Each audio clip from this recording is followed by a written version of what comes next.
नमस्कार दोस्तों, मैं देयन सर आप सभी का study with Devnarayan sir YouTube channel स्वागत करता हूं। दोस्तों, यूपी टीजीटी 2021 की जो परीक्षा हुई थी उसकी ऑफिशियल आंसर की आ गई है और ऑफिशियल आंसर की में कुछ प्रश्नों के उत्तर जो है गलत बताए गए हैं। तो चलिए हम देखते हैं। जैसे है प्रश्न, क्रियास युक्त नृपचार चक्षुषो न वंचनीय प्रभो जो भी श्लोक के अस्मिन चार चक्षुष है को अस्ति। इसमें चार चक्षुष जो है कौन है ऐसा बताया जा रहा है। चार चक्षुष कौन है तो बहुत सारे जो है विद्यार्थी जो है युधिष्ठिर लगाए हैं और युधिष्ठिर को ही ज़्यादातर लोग सही मान रहे हैं, लेकिन जो आयोग के आंसर की आई है उसमें वनेचर को सही मान लिया है दोस्तों। तो मित्रों, इस प्रश्न पर अब आपत्ति डाल सकते हैं। तो चलिए हम अगला देखते हैं। अगला प्रश्न है को अन्यो हुतवदात् दुग्धम प्रभवति इति का कथयति। यह वाक्य या यह सूक्ति किसकी है? तो ये जो है प्रश्न बहुत विवादित हो गया है। इसमें जो है यूपी टीजीटी 2016 की जो भर्ती हुई है उसमें आयोग ने प्रियंवदा को सही माना है और प्रियंवदा को सही माना इसलिए जो छात्र हैं इस बार 2021 वाली जो टीजीटी जो परीक्षा हुई है इसमें प्रियंवदा को सही माने, क्योंकि आयोग जो है 2016 की भर्ती में प्रियंवदा को सही माना है। और बहुत सारी किताबों में जैसे कपिल देव द्विवेदी में ये अनुसुईया सही उत्तर दिया गया है कि यह सूक्त अनुसुईया की है। तो दोस्तों, इसमें दोनों उत्तर सही हैं। कुछ छात्र जो अनुसुईया लगाए हैं, कुछ प्रियंवदा लगाए हैं। तो इसमें इस प्रश्न को यफ कर देना चाहिए ताकि किसी को नुकसान ना हो। दोस्तों, ये जो है इसका जो है ए भी सही है और सी ऑप्शन भी सही है दोस्तों। तो इसलिए जो है इस पर जो है कॉमन अंक मिलना चाहिए, क्योंकि किसी भी मित्र का नुकसान होगा तो कूट जाएगा और कूट जाने के बाद जो भर्ती है वो कई सालों तक लटकनी रहेगी। तो इसलिए कूट ना जाए और आयोग को चाहिए कि इस पर जो है अनुसुईया और प्रियंवदा दोनों को सही माने ताकि छात्र में जो है इस प्रकार की समस्या ना उत्पन्न हो। चलिए मित्रों, अगला प्रश्न देखते हैं। अगला प्रश्न पर है, इसमें मित्रों ये तो प्रश्न ही गलत हैं, क्योंकि इसमें जो पूछा गया था प्रश्न, इसमें पूरा प्रश्न ही नहीं क्लियर है कि क्या पूछा जा रहा है। इसमें आगे जो है कुछ संख्या देनी चाहिए थी, लेकिन जो है एक्सपर्ट की गलती से ये जो है कोई संख्या नहीं दिया गया है। तो इसलिए जो है ये 95 वाला जो प्रश्न ये पूरी तरह से गलत है। इसको जो है यफ कर देना चाहिए। इस पर भी सबको कॉमन अंक मिलना चाहिए ताकि इस पर किसी का नुकसान न हो। और दोस्तों आगे चलिए देखते हैं। अगला प्रश्न है, निरत्यम साम न दान वर्जितम इत्यस्मिन् श्लोके निरत्यम इति पदे समासो अस्ति। दोस्तों पूछा गया कि निरत्यम पद में कौन समास है। तो ये भी प्रश्न बड़ा विवादित है, क्योंकि बहुत सारी किताबों में तो बहुव्रीहि दिया हुआ है। क्या दिया गया है? बहुव्रीहि। और इस बहुव्रीहि को ही आयोग सही माना है और अव्ययी भाव को आयोग सही नहीं माना है। लेकिन कुछ छात्र जो है इसको लेकर के बहुत ही परेशान हैं, क्योंकि किताबों में अव्ययी भाव समास भी मिला है। इसलिए बहुत सारे मित्र जो अव्ययी भाव समास भी लगाए हैं। तो इस पर भी छात्रों को आपत्ति करनी चाहिए। इस पर आपत्ति करनी चाहिए तो किसी का नुकसान नहीं होगा। इसमें भी ए और डी ये दोनों विकल्प सही दिए गए हैं। और अत्य अर्थ में अव्ययी भाव भी समास होता है, कई किताबों में मिला है। और जो है बहुव्रीहि समास भी कई किताबों में मिला है। तो इसमें छात्र की क्या गलती है? जो छात्र पढ़े थे बेभाव लगा दिए और जो पढ़े थे बहुव्रीहि लगा दिए।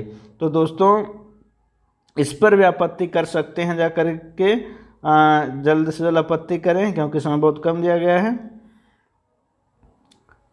चलिए आगे हम देखते हैं संभावित कट ऑफ। दोस्तों महासर्वे के बाद मेरे संपर्क में जितने लोग हैं और उसके बाद जो है मैं भी यूपी टीजीटी 2016 में चयनित अभ्यर्थी हूं और मेरे भी संपर्क में बहुत सारे छात्र सफल रह गए थे।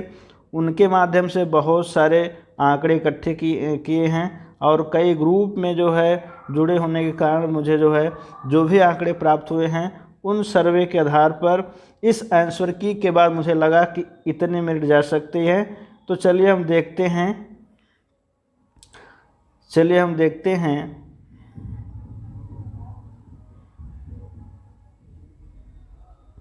कि बालक वर्ग की मेरिट कितनी जाएगी। पहले देखते हैं बालक वर्ग की मेरिट। बालक वर्ग में सीटें बहुत ज़्यादा रहती हैं, तो बालक वर्ग में बालिकाएं भी भर सकती हैं, इसलिए बालक वर्ग में जो है अभ्यर्थियों की संख्या बहुत ज़्यादा हो जाती है, इसलिए बालक वर्ग में हर बार मेरिट थोड़ी अधिक जाती है। तो चलिए हम देखते हैं सबसे पहले सामान्य की मेरिट कितनी जा रही है। सामान्य की मेरिट कितनी जा रही है दोस्तों, तो इसमें मैंने संभावित कट ऑफ बनाया है और मुझे लग रहा है कि इसके आसपास मेरिट जा सकती है। तो सामान्य की 113 से 114 या 114 के बीच में मेरिट जाने की संभावना लग रही है और मुझे लगता है कि 113 या 114 इतने मेरिट जाने की संभावना है या जा सकती है और ये मैं नहीं कह सकता हूँ कितनी ही जाएगी, एक संभावना व्यक्त की जा रही है दोस्तों। तो ये जो 113 114 समान वर्ग में किए हैं वो अपने आप को सेफ समझ सकते हैं या कह सकते हैं होने की इनकी पूरी संभावना है। उसके बाद देखते हैं EWS वालों में। EWS में जो है 10% सीटें जो आरक्षित की गई हैं, उसमें बहुत सारे कैंडिडेट जो भरे हैं उसमें भी संख्या बढ़ गई है, तो इसमें भी मेरिट बहुत ज़्यादा अंतर नहीं रहेगा, एक प्रश्न के अंतर रहेंगे। हो सकता है इसमें जो 112 113 के बीच में इतने जो लोग किए हैं सही, इनका चयन हो सकता है। उसके बाद हम देखते हैं ओबीसी का देखते हैं। तो ओबीसी में भी मेरिट जो है जनरल से बहुत ज़्यादा कम नहीं रहते हैं, 1-2 प्रश्न कम रहते हैं। तो मुझे लगता है कि जो ओबीसी की मेरिट बालक वर्ग की है ये 112 से 113 के बीच में जा सकती है, क्योंकि दोस्तों इस बार जो इंटरव्यू है नहीं, तो पहले ही लिस्ट में जो है जो भी लोग ओबीसी SC ST जो भी जनरल में जाना चाहते हैं, मतलब जो अच्छे नंबर पाएंगे वो जनरल में चले जाएंगे। तो ओबीसी और जनरल में बहुत सारे कैंडिडेट ऐसे हैं जो ओबीसी के हैं, SC के हैं, ST के जो जनरल में चले जाएंगे। तो जनरल से ओबीसी का ज़्यादा अंतर नहीं रहेगा, मात्र 1-2 प्रश्न के अंतर रहेंगे। तो 112 113 के बीच जो ओबीसी में है विद्यार्थी वो मुझे लग रहा है अपने आप को सेफ समझ सकते हैं। उसके बाद दोस्तों हम देखते हैं SC की मेरिट देखते हैं दोस्तों। SC के जो मित्र हैं वो 105 और 106 के बीच में, या कह सकते हैं जो 105 प्रश्न 106 प्रश्न किए हैं वो अपने आप को सेफ समझ सकते हैं, क्योंकि इस बार SC में भी कितनी सीटें हैं बालक वर्ग में 123 सीटें हैं, 123 सीटें हैं। तो इस बार भी सीटें SC में ज़्यादा हैं, तो SC के जो कैंडिडेट हैं वो 105 और 106 के बीच में अपना आप सेफ समझ सकते हैं। इसके बाद दोस्तों हम देखते हैं ST के जो 95 प्रश्न सही किए हैं वो भी अपने आप को सेफ समझ सकते हैं। 195 तक मेरिट जाने की संभावना है, ऐसा मुझे लगता है कि 195 तक जो विद्यार्थी हैं उनकी होने की संभावना है। चलिए मित्रों हम देखते हैं बालिका वर्ग की मेरिट।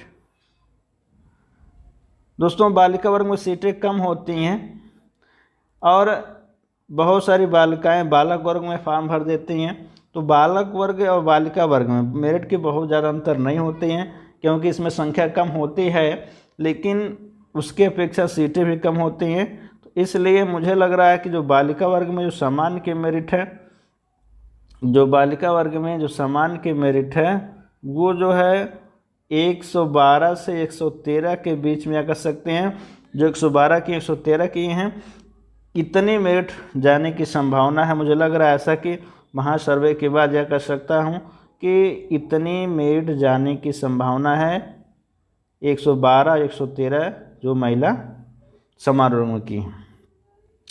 उसके बाद हम देखते हैं महिला EWS, इसमें 1 नंबर का अंतर रहेगा, या 1 नंबर नहीं दोस्तों, 1 प्रश्न का अंतर रहेगा। 111 112 के बीच में जो की हैं इनकी होने की पूरी संभावना है, क्योंकि मैं भी बहुत सारे ग्रुप में अब बहुत सारे लोगों के संपर्क में रहता हूं, इससे थोड़ा मैं अनुमान लगाया हूं कि 111 112 के बीच जो भी महिलाएं हैं ये अपने आप को सेफ समझ सकती हैं। और OBC महिला वर्ग जो हैं उनकी भी मेरिट 110 से 111 के बीच में रहेगी। मुझे लग रहा है इतनी मेरिट जाने की संभावना है। कई लोगों से पता करके, मैं UP TGT PGT कोचिंग पढ़ाता हूं, तो इसमें बहुत सारे कैंडिडेट हैं, उनके माध्यम से मुझे पता चला कि इतने लोग इतने नंबर पाए हैं। उस आधार पर मैं जो है यह आंकड़ा निकाला हूँ। इसमें देखते हैं SC महिला में कितने, तो SC महिला में मित्रों जो भी 100 और 102 के बीच में क्या कर सकते हैं, ये 100 सही 102 सही हैं, इनके बीच में उनकी मेरिट जाने की संभावना है। और ST वर्ग महिला में 90 प्रश्न जो कर ली हैं उनको जो है उनका चयन होने की पूरी संभावना है दोस्तों। ठीक है दोस्तों, आज इतना ही। और जो है ये सर्वे जो है मैं बहुत ही मेहनत से बहुत सारे लोगों से संपर्क करके इकट्ठा किया हूं, और ये नहीं कर सकता हूं इतना ही जाएगी, लेकिन इतनी मेरिट जाने की मुझे संभावना है दोस्तों। नमः संस्कृताय, वंदे मातरम।